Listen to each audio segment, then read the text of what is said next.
Tsaka nabasa ko dati ha, parang nasabi mo before na confident ka sa sarili mo, parang thankful ka for everything that you have.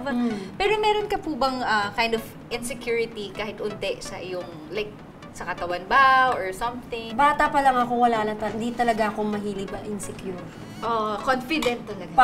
Parang ganun, oo. Pero hindi talaga kasi ako naiinggit. Natutuwa ako kapag ang tao umaangat. Hindi ba naging insecurity sa iyo yung pagkakaroon mo ng malaking hita? Nagulat din ako, yung sinawag na lang, actually, hita ng bayan. Nung una, parang sabi ko, bakit hita ng bayan? So, hindi naman malaki yun. Tapos biglang, actually, dumating sa point na nahihiya na ako. Ninamnam ko na lang siya.